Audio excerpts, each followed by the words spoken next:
Padre que estás en los cielos, te damos muchísimas gracias, oh Dios, por tus bondades y tus misericordias son nuevas cada mañana.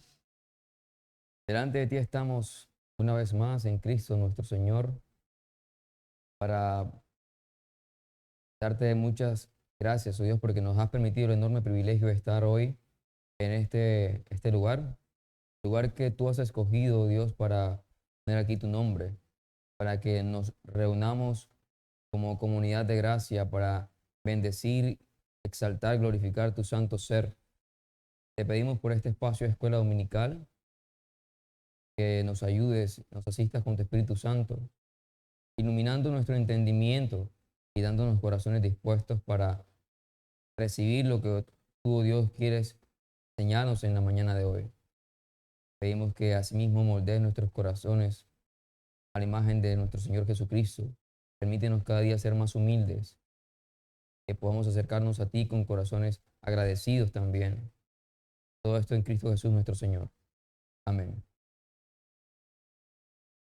Mis hermanos, hoy vamos a continuar con nuestra clase sobre el tema del capítulo 16 de la Confesión Bautista de Fe de Londres, la cual toca el tema de las buenas obras. Hasta hoy es nuestra tercera clase sobre este tema. Hoy en particular vamos a enfocarla en dos aspectos fundamentales y lo que son el mérito y el pecado, y haremos un contraste con la enseñanza católico-romana que contrasta bastante con lo que nos enseña nuestra confesión de fe. Como les menciono, tocaremos los párrafos, en esta ocasión vamos a tocar los párrafos 4 y 5 de este capítulo 16 de la Confesión de Fe de Londres de 1689, de las buenas obras. Si tienen la confesión a la mano, pues sería bueno para que me acompañen en la lectura y podamos seguir haciendo algunas precisiones sobre elementos o algunos párrafos o líneas de esta confesión que van a ser la base de lo que vamos a considerar en la mañana de hoy. Hasta ahora en nuestras dos primeras clases hemos visto aspectos importantes y bastante generales acerca de esta doctrina.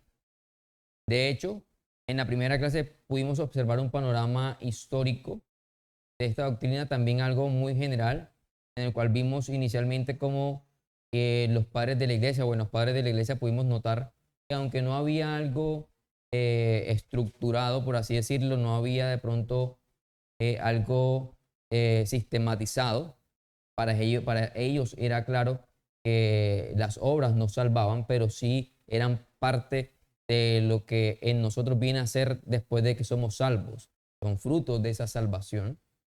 Seguidamente vemos cómo esa idea se va perdiendo y se va trastornando de alguna manera hasta llegar a convertirse en algo meritorio. Las buenas obras vienen a convertirse en méritos para la salvación, y vemos que se empiezan a difundir esto y es de alguna manera eh, por mucho tiempo lo que se cree acerca de esta doctrina. Luego llega la época de la Reforma, en la cual ya se empieza a estructurar también esta idea de las buenas obras y empieza a tomar una forma más bíblica, y yéndonos ya a lo que se creía inicialmente acerca de esto, vemos cómo el asunto de sistematizar o vemos también la importancia de una declaración de fe que nos permite a nosotros tener un marco claro acerca de lo que nosotros creemos y que nos permite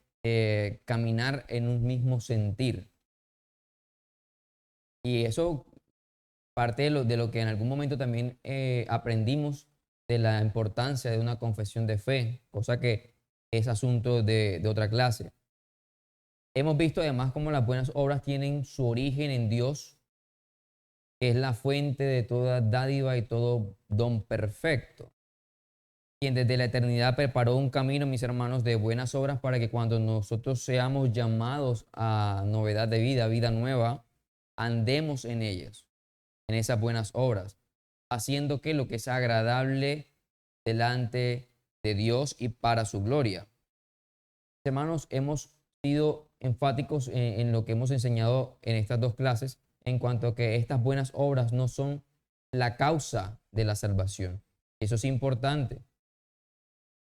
Las buenas obras o toda justicia que nosotros podamos hacer en esta vida no son la causa de la salvación, sino todo lo contrario. Es la salvación, la causa de estas buenas obras. Es la salvación que hemos recibido, la causa de estas buenas obras. Nosotros hemos sido salvados, somos guiados para andar en estas buenas obras. Ahora, para entrar en materia con relación a lo que nos corresponde el día de hoy, sí les voy a pedir a los que puedan seguirme en la lectura, vamos a leer los párrafos 4 y 5 de la Confesión de Fe. Eso es el capítulo 16 de las buenas obras. Dice lo siguiente, vamos a leer los dos seguidamente. Dice, quienes alcancen la máxima obediencia posible en esta vida quedan tan lejos de llegar a un grado supererogativo y de hacer más de lo que Dios requiere, que les falta mucho de lo que por deber están obligados a hacer. Párrafo 4. Ahora párrafo 5 dice, nosotros no podemos, aun por nuestras mejores obras, merecer el perdón del pecado o la vida eterna de la mano de Dios, a causa de la grande desproporción que existe entre nuestras obras y la gloria que ha de venir, y por la distancia infinita que hay entre nosotros y Dios, a quien no podemos beneficiar por dichas obras, ni satisfacer la deuda de nuestros pecados anteriores. Hasta cuando hemos hecho todo lo que podemos, no hemos sino cumplido con nuestro deber y somos siervos inútiles. Y tanto en cuanto son buenas, proceden del Espíritu. Y en cuanto son hechas por nosotros, son impuras y están mezcladas con tanta debilidad e imperfección que no pueden soportar la severidad del castigo de Dios. Ahora bien, si bien estos párrafos van a ser la base de esta clase, no nos vamos a limitar exclusivamente a lo que ellas nos enseñan, sino examinaremos algunos otros aspectos externos para poder tener de pronto una enseñanza un poquito más integral, un poquito más general acerca de todo este asunto. A primera vista, estos párrafos señalan algunos aspectos importantes que nosotros podemos considerar y que nos permiten extraer elementos claves acerca de lo que estamos estudiando específicamente hoy. Una de las cosas que nos dice es que aún nuestra mejor obediencia es insuficiente. Mis hermanos, la confesión afirma que incluso cuando un creyente alcanza el más alto nivel de obediencia en esta vida, aún no cumple completamente con todo lo que Dios exige. Puede ser la persona que más se ocupa o se preocupa también de estar de acuerdo a cada uno de esos mandatos y cumplirlos externamente de la mejor manera en que puede. Aún así, mis hermanos, la confesión es clara, obviamente alineada también con lo que nos enseñan las Sagradas Escrituras, de que aun cuando esta persona alcance el más alto nivel de obediencia, toda esa obediencia y todas esas obras de justicia no son suficientes para alcanzar los estándares de perfección que Dios demanda. La obediencia humana siempre queda por debajo del estándar divino. Otra de las cosas que también nos señala este texto es que, estos párrafos, es que se niega la doctrina de la supererogación. El texto explícitamente, mis hermanos, rechaza la idea de que un creyente puede hacer más de lo que ya Dios manda. Y esto de alguna manera es una respuesta directa al catolicismo romano, que señala que algunos santos pueden hacer obras extraordinarias, es decir, esas obras que van más allá del deber, y que estos méritos que pueden incluso beneficiar a otros. En algún sentido, comprar parte también de esas buenas obras que ellos hicieron de más y poder alcanzar salvación. La confesión, mis hermanos, señala todo lo contrario. Lejos de hacer más de lo que es nuestro deber, el creyente ni siquiera hace todo lo que está obligado a hacer. Y una de las cosas que señala, por lo menos en lo que más énfasis hace ya el párrafo 5, y es que se refiere a ese estándar perfecto y absoluto que Dios tiene. La norma de obediencia, mis hermanos, es la ley santa de Dios y no estándares humanos. Jesús de hecho enseñó: sed pues vosotros perfectos como vuestro Padre que está en los cielos es perfecto. Nadie, mis hermanos, cumple esto perfectamente y por esto necesitamos la justicia de Cristo. Es por eso, mis hermanos, que nosotros necesitamos la justicia de Cristo. Ahora, por dinámicas de la clase vamos a considerar dos puntos que son los que vamos a desarrollar a lo largo de la clase. Como primero, vamos a hablar de la insuficiencia de nuestras obras. Y ahí vamos a hablar acerca del pecado, ese remanente de pecado que aún acompaña nuestra mortal humanidad. Vamos a tener nuestra primera lectura en Isaías, capítulo 64, versículo 6.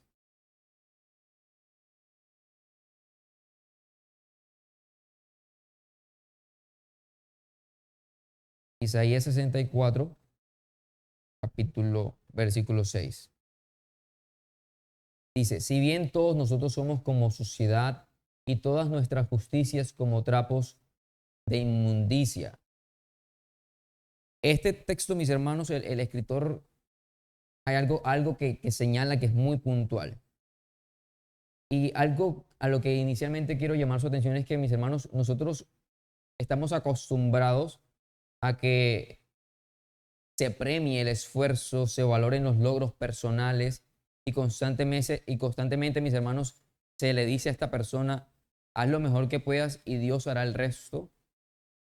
Sin embargo, esta mentalidad, mis hermanos, ha penetrado la vida espiritual inclusive de muchos dentro de la iglesia.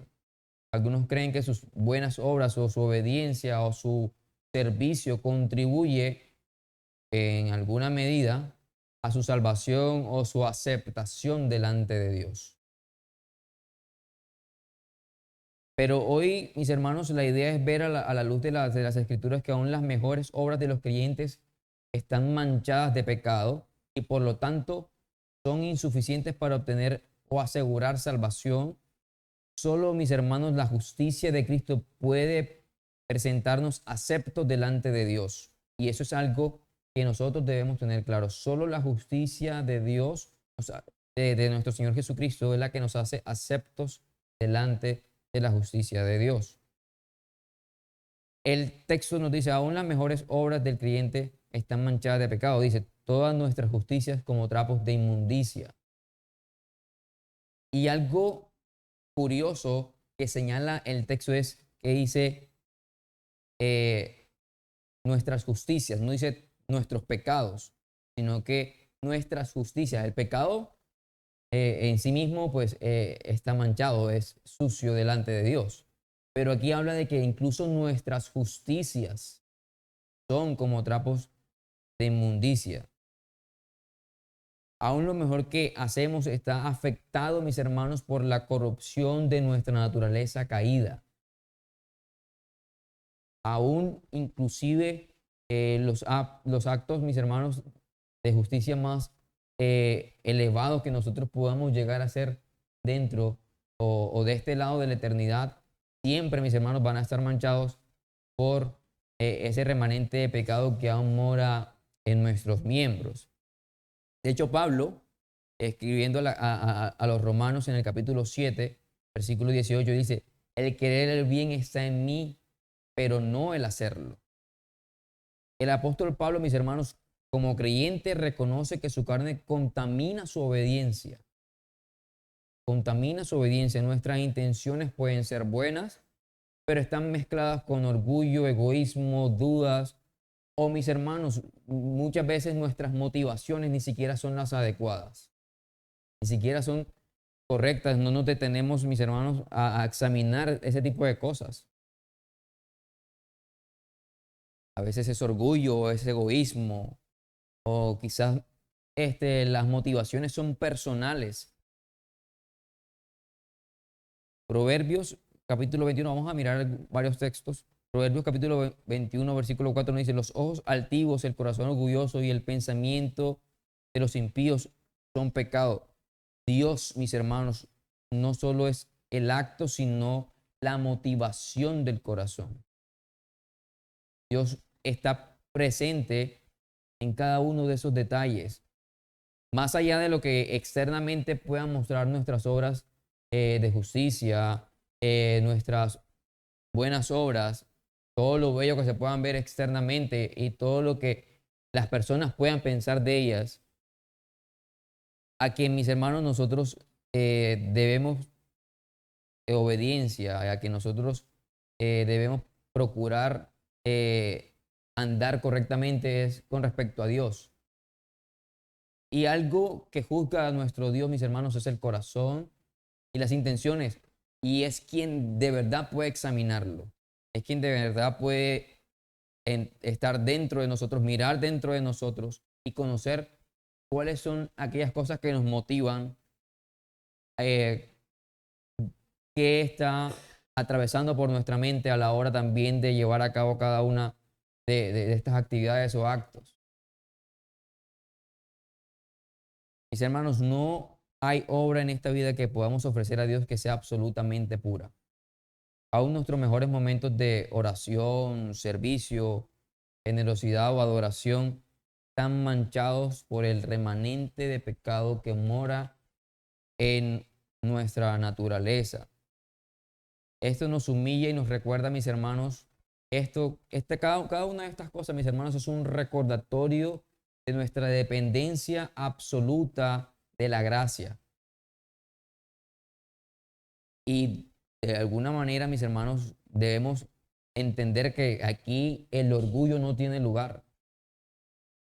El orgullo no tiene lugar. En la medida en que nosotros estamos entendiendo cada una de estas cosas, inclusive cosas que hacemos acá en la iglesia, como servir en ciertas áreas y esforzarnos en cada cosita, detalle, mis hermanos, nada de eso, mis hermanos, hace que nosotros tengamos algún mérito, nos va a hacer más aceptos delante de Dios, nos va a aportar en algo a nuestra salvación. Estas obras, mis hermanos, son parte del deber de nosotros como creyentes. Esto es parte de nuestro deber.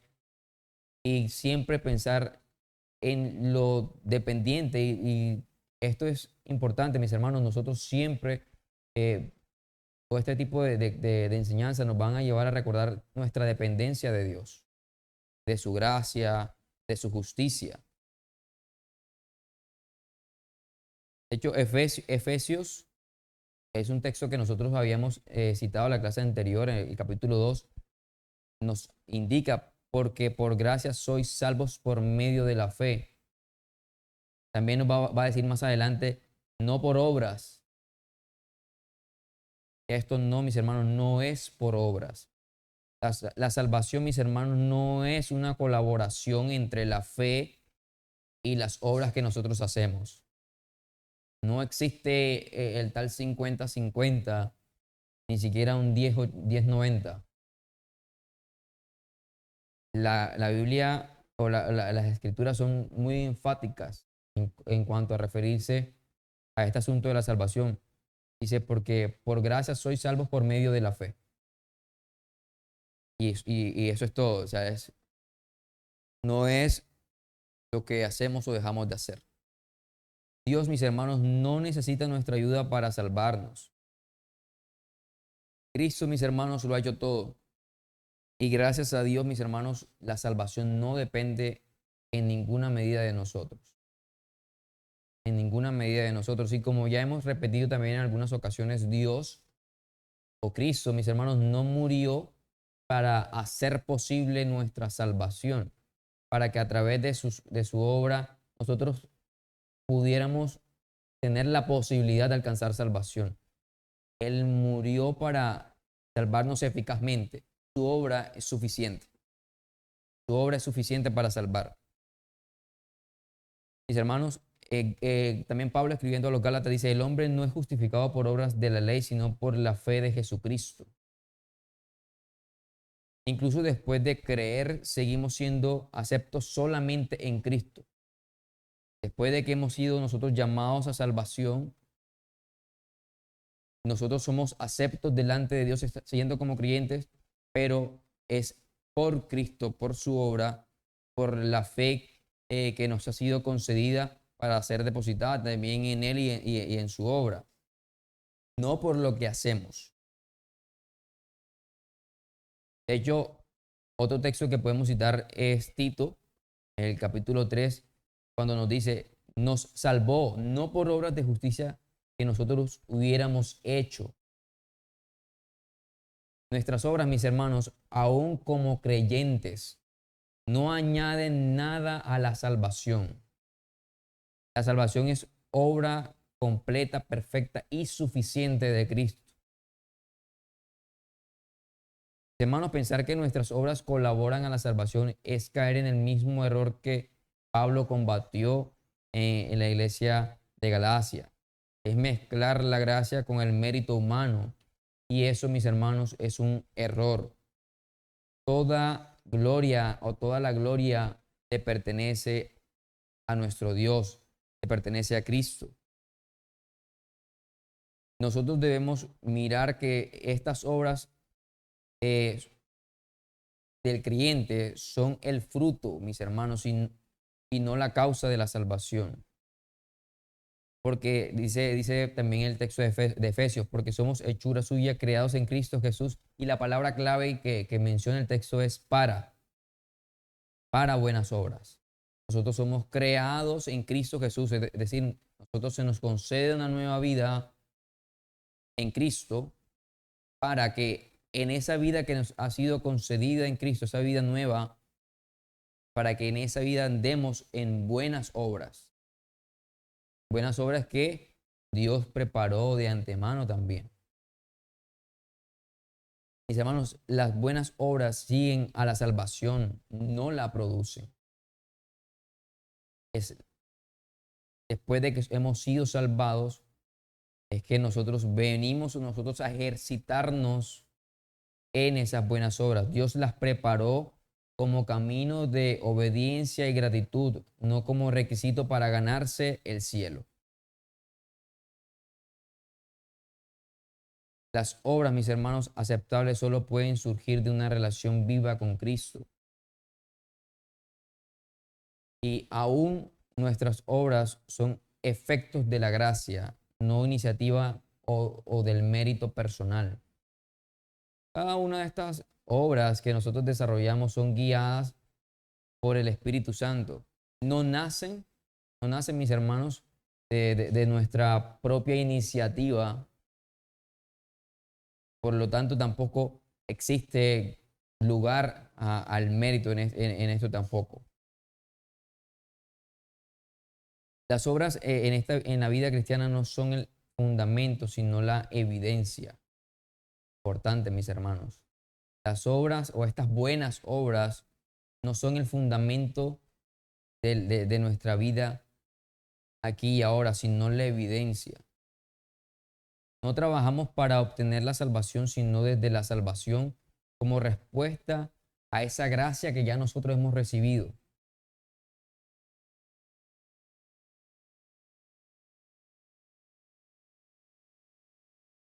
Para poder avanzar hacia la clase, otro aspecto que quiero tocar inclusive de este punto en el cual hablamos de que nuestras mejores obras no son suficientes. Algo que resalta la confesión de fe es aquel estándar de perfección que Dios exige. Y habíamos citado Mateo capítulo 5, versículo 48, donde Jesús nos dice, sed pues vosotros perfectos, como vuestro Padre que está en los cielos es perfecto. Y mis hermanos, es común últimamente creer, o no tanto creer, sino más bien escuchar ese relativismo inclusive entre lo bueno o lo malo. Muchas veces, mis hermanos, se mide por comparación con otros. Y algunos dicen y salen a decir, al menos no soy tan malo como aquel. O trato de hacer lo correcto.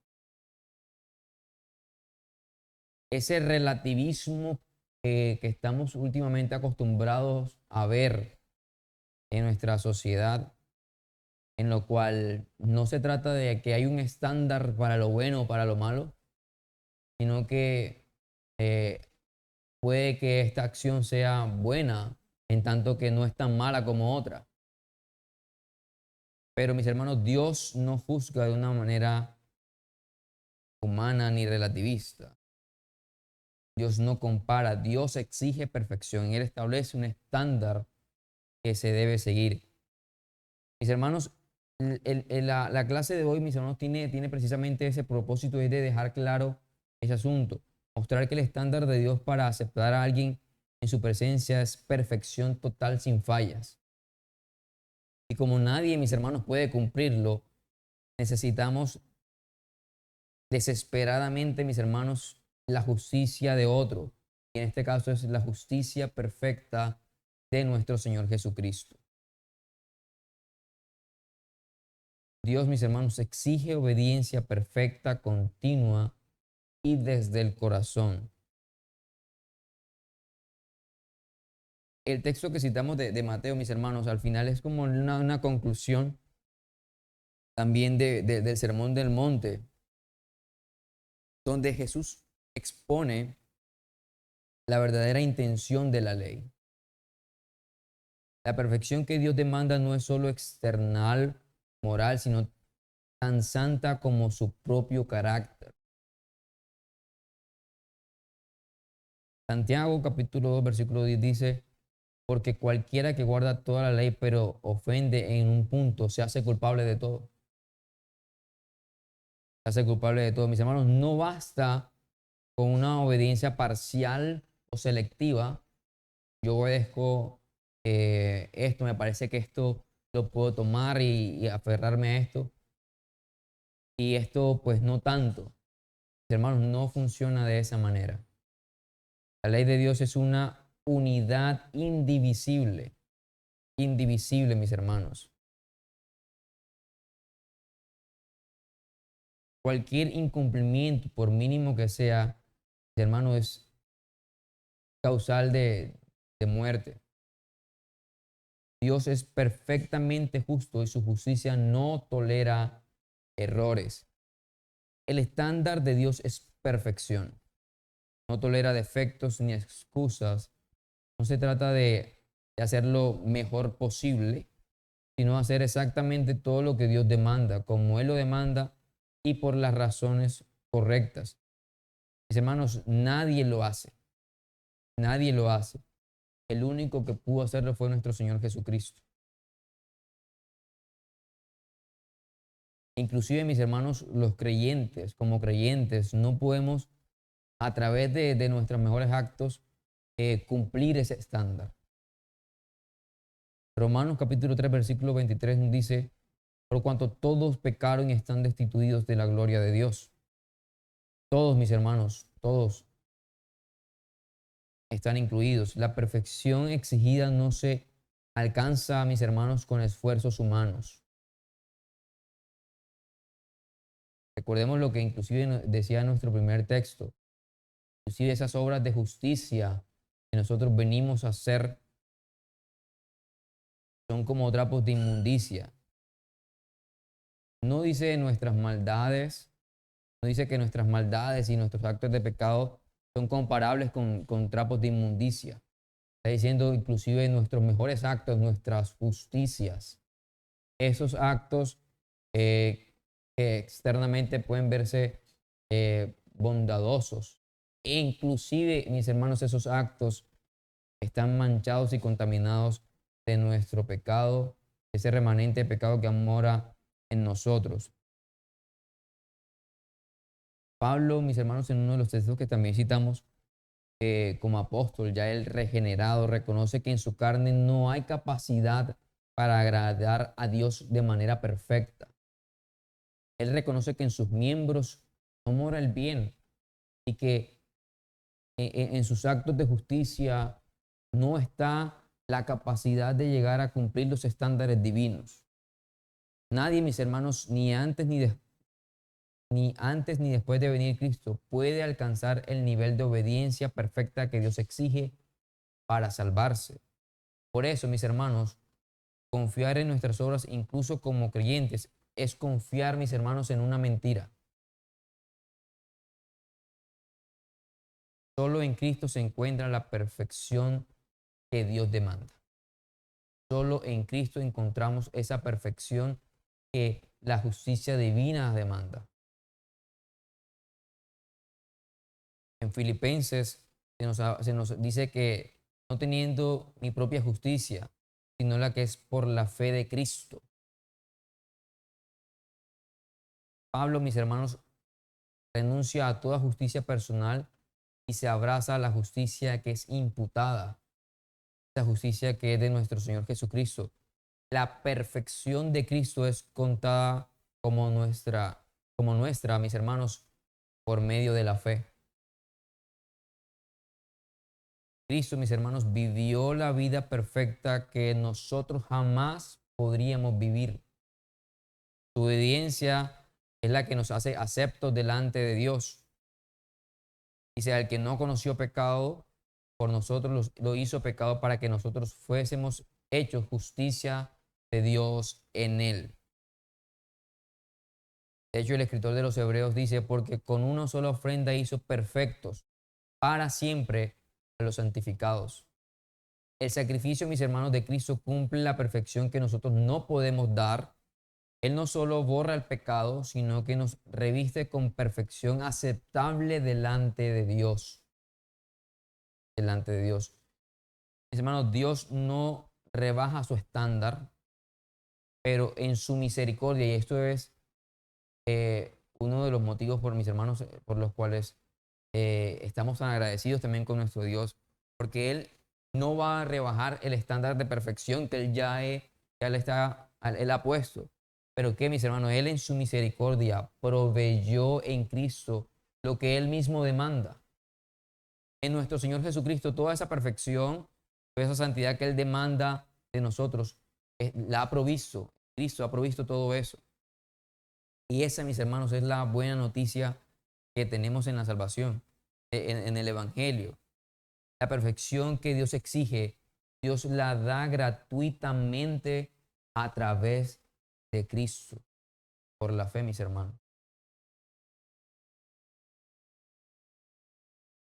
Y ahora avanzando hacia nuestro segundo punto, que son las obras del creyente, las buenas obras del creyente. Y estas buenas obras, mis hermanos, son parte del deber que nosotros tenemos como creyentes. Lucas capítulo 17, versículo 10 nos dice, vosotros, cuando hayáis hecho todo lo que os ha sido ordenado, decid, siervos inútiles somos, pues lo que debíamos hacer, hicimos. Las buenas obras, mis hermanos, no son motivo de orgullo ni una fuente de mérito ante Dios, sino una expresión humilde de obediencia a lo que ya le debemos. Mis hermanos, algo importante que es importante también recalcar, y es que, mis hermanos, las buenas obras no son opcionales, sino un deber del creyente. Efesios, de hecho, nos recuerda mucho eso, porque somos hechura suya, creados en Cristo Jesús para buenas obras. Nosotros hemos sido creados en Cristo Jesús para ejercitarnos en ello, para ejercitarnos en ello. Fuimos redimidos con propósito de vivir en obediencia. Mis hermanos, las buenas obras no son negociables ni voluntarias. Son parte del diseño del nuevo nacimiento. No obedecemos para ganar salvación, sino porque la obediencia es parte de nuestra nueva identidad. Nosotros obedecemos y nos adherimos a todas estas buenas obras a las cuales somos conducidos también por el mismo Espíritu Santo que mora en nosotros. Y es porque es nuestro deber, mis hermanos, adherirnos a esas buenas obras. Y eso es parte de nuestra nueva identidad ahora como creyentes. Estas buenas obras de alguna manera son el reflejo de lo que Dios ha hecho en nosotros. Cristo, mis hermanos, murió para que vivamos vidas consagradas y llenas de frutos. Y aún, mis hermanos, y algo que nos dice, de hecho, el texto que leímos eh, de Lucas, es que aún cumpliendo, mis hermanos, con nuestro deber, no tenemos que gloriarnos de ello. Porque el texto, de hecho, nos dice, cuando hayáis hecho todo lo que os ha sido ordenado, decid, siervos inútiles somos. Porque, mis hermanos, estamos haciendo lo que debemos hacer. Lo mínimo que debemos hacer es eso, ser obedientes, adherirnos a todos esos medios de gracia que nos han sido dados, de los cuales nos han provisto, de los cuales Dios nos ha provisto para que nos ejercitemos y andemos en Él. Hermanos, Jesús enseña que la obediencia completa no nos hace merecedores de nada especial. El término siervos inútiles no significa sin valor, y eso es importante aclararlo, no significa sin valor, sino sin mérito adicional. Nosotros no tenemos ningún mérito por lo que estamos haciendo. Hermanos, la obediencia no es extraordinaria, es lo mínimo que nosotros debemos hacer. Es lo mínimo que nosotros debemos hacer.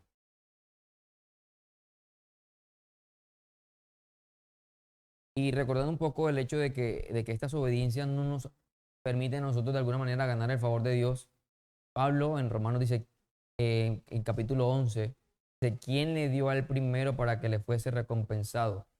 ¿Quién le dio a Dios algo primero para que le fuese recompensado?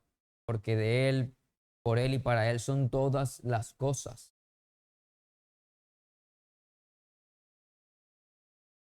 Las buenas obras, mis hermanos, deben glorificar a Dios. Filipenses capítulo 2, versículo 13 nos dice, porque Dios es el que en vosotros produce así el querer como el hacer por su buena voluntad. Es inclusive el mismo Dios que nos conduce a andar en estas buenas obras. No podemos hacer buenas obras sin la obra interna del Espíritu Santo. Aún nuestra obediencia es el resultado de su gracia, por lo tanto no hay mérito humano en ella. Y esto nos recuerda mucho también de lo que nos dice en Juan capítulo 15, versículo 5, separados de mí nada. Hermanos, y eso es absoluto, nada podéis hacer. Que separados de mí nada podéis hacer. La conexión con Cristo, mis hermanos, es lo que da vida y fruto verdadero. Es esa conexión mística, espiritual que nosotros tenemos con nuestro Señor, que hace que tengamos unos frutos verdaderos de quienes han sido llamados a vida nueva. Mis hermanos, estas buenas obras, como les mencioné, glorifican a Dios y no al creyente. Uno de los textos que también habíamos citado en la clase anterior fue el de Mateo capítulo 5, versículo 16, donde nos dice, así alumbre vuestra luz delante de los hombres para que vean vuestras buenas obras y glorifiquen a vuestro Padre. Las buenas obras, mis hermanos, no existen para el creyente o no son para que el creyente reciba aplausos, sino para hacer visible la gloria y la obra de Dios.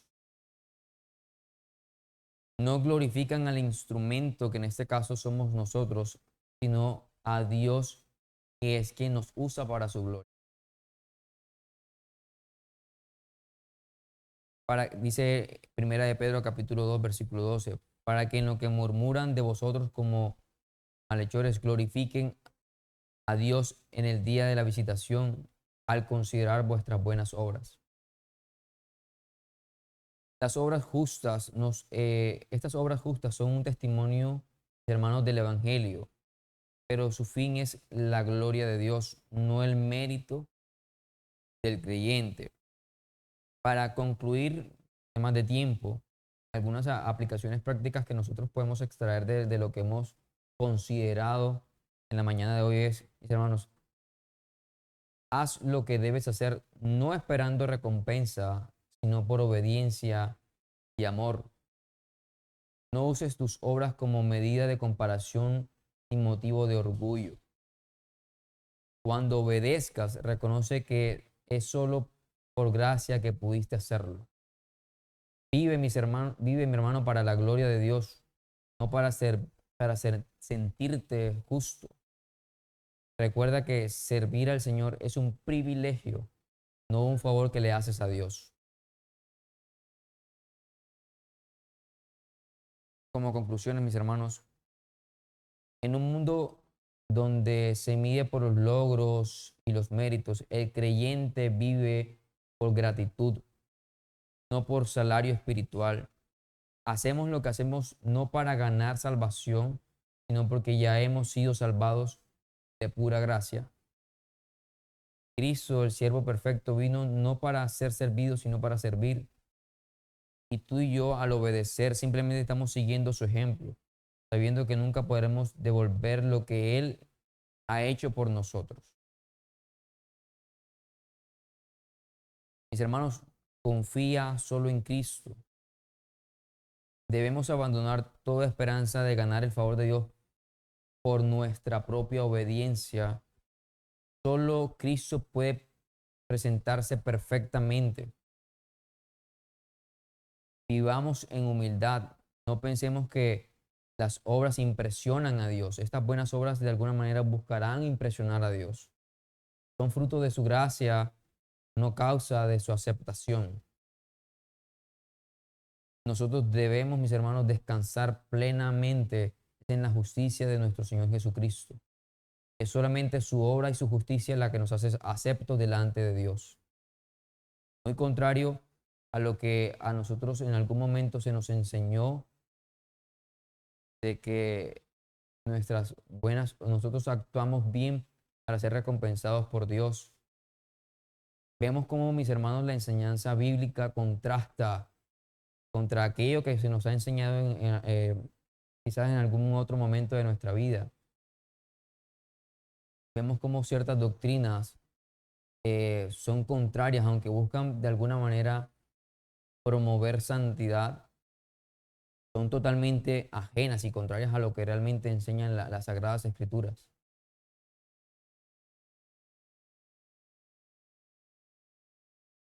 No tenemos quiero al final citar lo que dice Hebreos capítulo 4, versículos 15 al 16, donde nos dice: no tenemos un sumo sacerdote que no pueda compadecerse de nuestras debilidades, sino uno que fue tentado en todo según nuestra semejanza, pero sin pecado. Acerquémonos pues confiadamente. Hermanos, Cristo vivió la vida perfecta que nosotros no pudimos vivir y murió la muerte que tú y yo merecíamos tener. Él es nuestra justicia, nuestra perfección, mis hermanos, nuestra esperanza. Vamos a orar y tenemos un espacio para preguntas y aportes. Padre que estás en los cielos, te damos gracias. Gracias por nuestro Señor Jesucristo, porque en Él, oh Dios, has suplido de aquello que nosotros no poseemos. Es en Él y por ti, oh Dios, que podemos estar confiados de que aquel día, oh Dios, estaremos contigo. Te pedimos asimismo que nos permitas tener corazones más humildes, que no permitas, oh Dios, que el orgullo nuble nuestro juicio, que podamos actuar como dice tu palabra, con humildad y reconocernos como siervos inútiles, porque lo que hemos hecho es lo que debemos hacer. Concédenos corazones más obedientes, espíritus dispuestos, oh Dios, a atender a lo que ya tú has demandado en las Escrituras. Todo esto te lo rogamos en Cristo Jesús nuestro Señor. Amén.